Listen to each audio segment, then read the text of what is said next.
India पर इस वक्त उन्नाव रेप केस से जुड़ी बड़ी अपडेट आ रही है। जानकारी मिल रही है कि सुप्रीम कोर्ट ने कुलदीप सिंह सेंगर की जमानत पर रोक लगा दी है और दोषी से 2 हफ्ते में जवाब मांगा गया है। पूरी अपडेट के लिए हम सीधे फोन लाइन से जुड़ते हैं इंडिया के editor in chief doctor Pankaj Singh Gaur ji के पास। तो सर, क्या कुछ अपडेट मिल रही है उन्नाव रेप केस से जुड़ी हुई?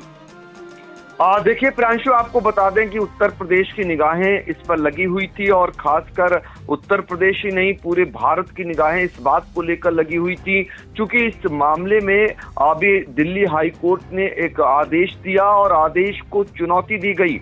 इसको लेकर जो पीड़ित पक्ष था और कुछ ऐसे सामाजिक लोग जो उसके विरोध में सड़कों पर उतर आए, तो सुप्रीम कोर्ट में जहां सीबीआई पहुंची हुई थी, आपको बता दें, तो उन्नाव रेप केस जिसमें बीजेपी के पूर्व विधायक कुलदीप सेंगर की जमानत पर सुप्रीम कोर्ट ने फिलहाल रोक लगा दी है और दोषी से 2 हफ्ते में जवाब मांगा गया है।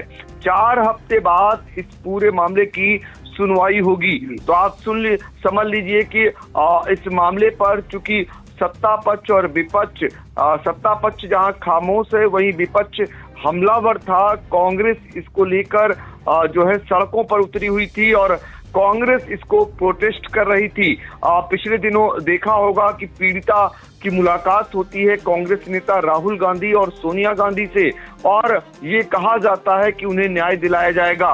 तो कुल मिलाकर के अब इस मामले में सुप्रीम कोर्ट ने दिल्ली हाई कोर्ट के आदेश को रोक दिया है, यानी इस पर रोक लगा दिया है। फिलहाल 4 हफ्ते बाद इस मामले में सुनवाई होगी। एक बड़ी राहत कुलदीप सेंगर के पक्ष के लोगों को मिलती हुई दिखाई दी थी, उम्मीदें बंधी थी, लेकिन जो है इस मामले को लेकर जिस तरीके से पीड़ित और विपक्ष सड़कों पर आया, उसके बाद अब इस मामले में सुप्रीम कोर्ट 4 हफ्ते बाद सुनवाई करेगा, उस आदेश को रोकते हुए। फिलहाल आपको बता दें कि कोर्ट ने सेंगर को नोटिस जारी करते हुए जवाब मांगा है। मामले में 4 हफ्ते बाद सुनवाई हो। सेंगर को दिल्ली हाई कोर्ट ने 23 दिसंबर को जमानत दी थी। जमानत के खिलाफ सीबीआई ने सुप्रीम कोर्ट में 3 दिन पहले याचिका लगाई थी। सोमवार को चीफ जस्टिस सूर्यकांत, जस्टिस जेके महेश्वरी और जस्टिस अगस्टीन जॉर्ज मसीह की बेंच में सुनवाई हुई।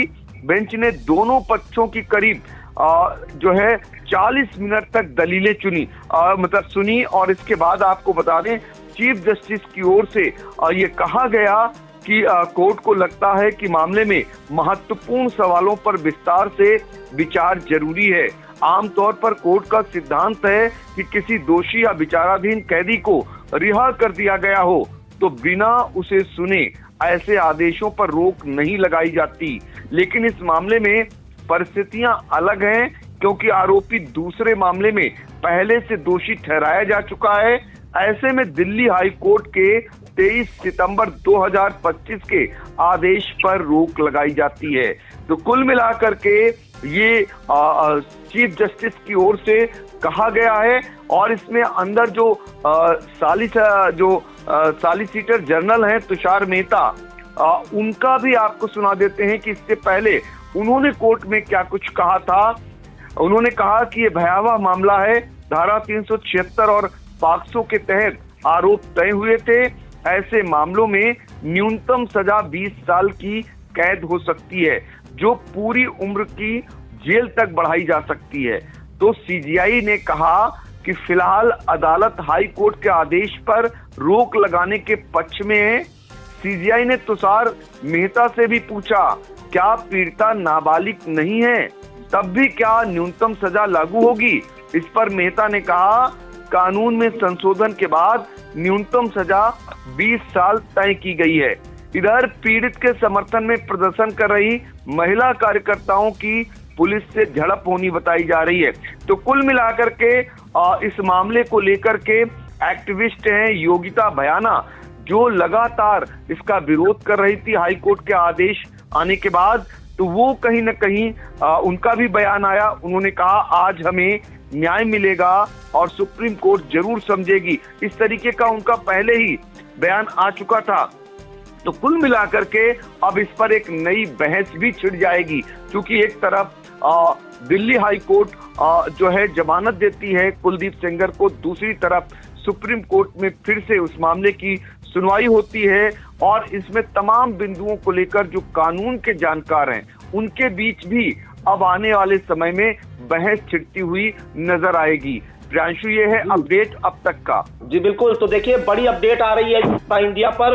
उन्नाव रेप केस में भाजपा के पूर्व विधायक कुलदीप सिंह सेंगर की जमानत पर सुप्रीम कोर्ट ने रोक लगा दी है और कोर्ट ने कुलदीप सेंगर को नोटिस जारी करते हुए जवाब भी मांगा है और अब इस मामले की अगली सुनवाई 4 हफ्ते बाद होगी। तो 4 हफ्ते बाद सुनवाई में क्या कुछ निकल कर सामने आएगा वो भी इंडिया दर्शकों तक पहुंचाने का काम करेगा। सर, इन तमाम जानकारियों के लिए आपका बहुत बहुत धन्यवाद।